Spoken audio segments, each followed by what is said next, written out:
Thank you, Jesus. Thank you, Jesus. Hallelujah. Thank you, Holy Ghost. Thank you, Lord. Thank you, Jesus. Please have your seat. Thank you, Holy Ghost. Tonight, I just want to share a quick word with you. A quick word that is no strange of a word, but just a cherry on the cake. The word I want to speak to you this evening is just a cherry on the cake.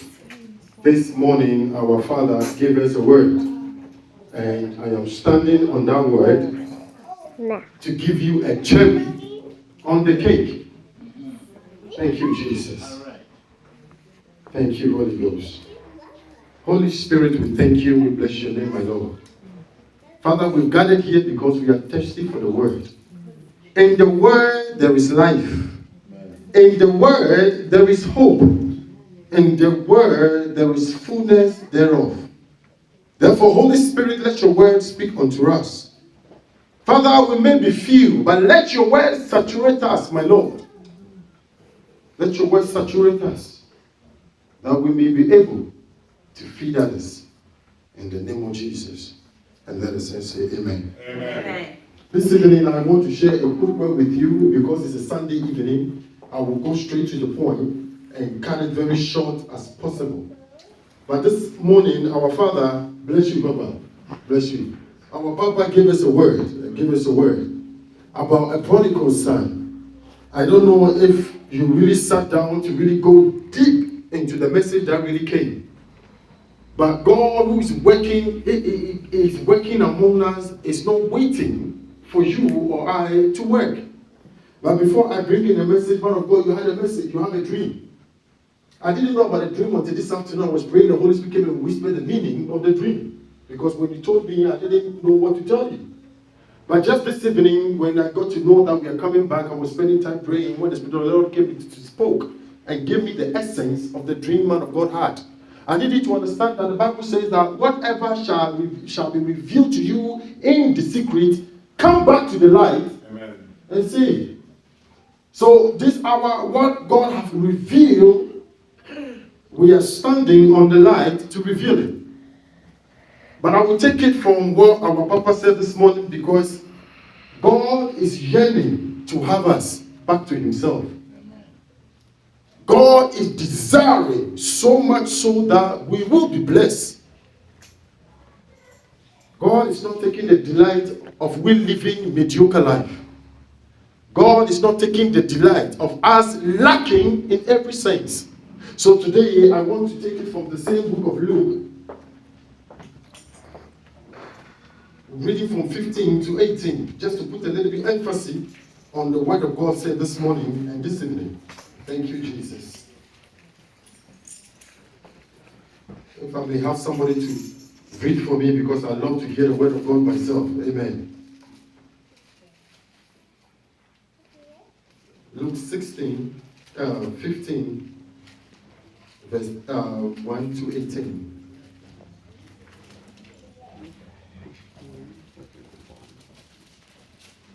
Thank you, Jesus.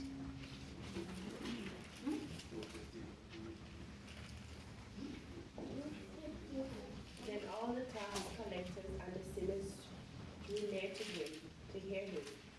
And the Pharisees and the scribes complained, saying, This man receives sinners and eats with them. So he spoke this parable to them, saying, What man of you, having 100 sheep, if he loses one of them, does not leave the 99 in the wilderness and go after the one which is lost until he finds it? And when he has found it, he lays it on his shoulder, rejoicing.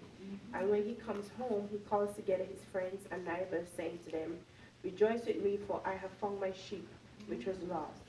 I say to you that likewise there will be more joy in heaven over one sinner who repents than over 99 just persons who need no repentance. Or what woman having 10 silver coins, if she loses one coin, does not light a lamp, sweep the house, and search carefully until she finds it? And when she found it, she calls her friends and neighbors together, saying, Rejoice with me, for I have found the peace which I lost. Likewise, I say to you, there is joy in the presence of the angels of God over one sinner who repents. Then he said, A certain man had 2 sons, and the younger of them said to his father, Father, give me the portion of goods that falls on me. So he divided them his livelihood.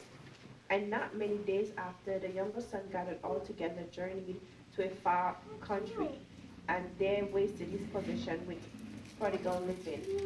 But when he had spent all there, when he had spent all, there arose a severe famine in that land, and he began to be in want. Then he went and joined himself to a citizen of that country, and he sent him into the field to feed the swine. And he would gladly have filled his stomach with the pods that the swine ate, and no one gave him anything. But when he came to himself, he said, How many of my father's hired servants have bread enough to spare, and I perish with hunger? Amen. I will arise and go to the Father, and I will say to him, Father, I have sinned against heaven and before you. Amen. Amen. It's amazing that our Father gave us in-depth insight on how we can relate this message into our daily lives. But if you want to take it in another dimension, when you go to the colleges and the Bible schools, they tell you that anytime you read the Bible, you have to apply what they call allegorical exegesis. Allegorical. That means the spiritual meaning of what you're reading. What it is that we just read, that anytime we had to overcome anything in life, you got to overcome it in the spirit. Amen. So this month, we have declared this month to be a month of spiritual awakening. Amen. Everything is in order. As I said before, God is not waiting for you to come into your senses before He speaks or acts. As we go along, He's speaking loudly, only if we have this essence and the understanding to hear Him. Man of God had a dream. Before I bring you the message, man of God had a dream that he saw a young man on a train, all dirty up, prodigal, as young as he is a prodigal. He, man of God, took the boy and gave him out to be cleansed, and the boy came back to him. But whilst the boy was with him, things of the world, beautiful things of the world, beautiful woman, came and snatched the young boy from his premises. He was groaning in spirit and he woke up. That was his vision. And we read in the Bible that there was a prodigal son who went to father and said, Give me everything in advance. Give me everything in advance. The father did not hesitate, but gave it out. While he was at it, while he was enjoying the beautiful things in the world, hard time came. But my emphasis for you on this word is that the boy came to his senses. My emphasis for you this evening is that the boy came to his senses. Amen. I don't like using boy because the message is going to limit it to a male gender. But the word of God says son. God says son because before God, all of us are sons. Before God, we are all equal. There is no sexism.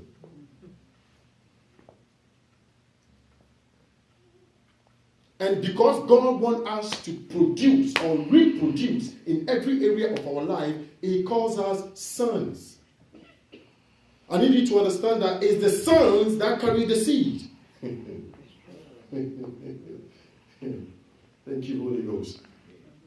So, The boy came to his senses when he came in want. I was reading the scriptures for the Lord to speak in details because we are at a critical time of our lives. He said when he came to his senses, he was in want, not in need. I quickly had to find the definition between want and need. To be in need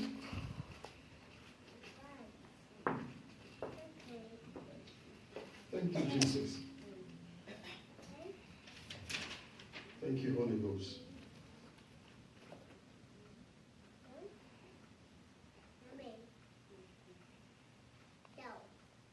Thank you, Jesus. To be in need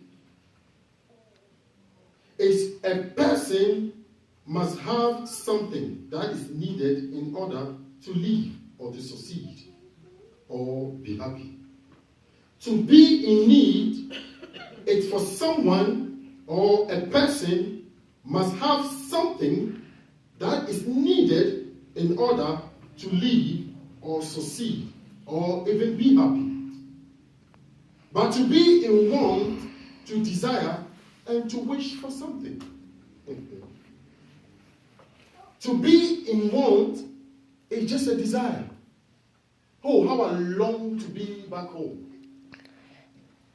Because you are a child of God, even when you have drifted away from you, it's still sustaining you. And therefore, you don't even need. You need air to breathe, to live. It's an essential. You don't want air. You need air to breathe.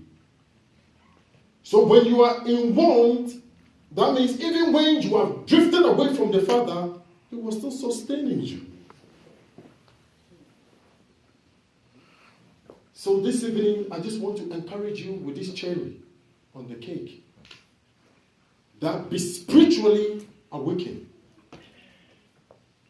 Be spiritually awakened to be connected to the Father. Be spiritually quickened. The amazing part is when the child came to his senses, I thought the father would cross his leg until the boy crawled on his knees. But the word of God said, when he thought to himself to go home, on the far, when he hasn't even got closer yet, the father came and breathed him and kissed him when he was even afar off. I don't know what have drifted you away from God. I don't know what makes you don't want to eat communion. I don't know what makes you want to go on your knees and speak to the Father and say, Father, I messed up. Father, I didn't get it right the first 2 times. But I am coming anyways. I need you to understand that when we have our minds renewed, when we have our mind renewed back to the Father, He comes and embraces us. Not only that, He's going to kiss you, but He's going to kill the fattest cow. He said the fattest cow because the fattest cow comes with oil. The fattest cow comes with oil. Not that you are going to start eating meat, but there is going to be an oil that will pour, even in your beard, to the hem of your garment. In the other sense, you will eat until you can eat no more, so that it will drip for others to also benefit. If this is too deep for you, let me bring it home. Bible says that, be ye transformed by renewing of your minds. Then you may know what is right and acceptable before the Lord. Most of us are trying so much to please the boss.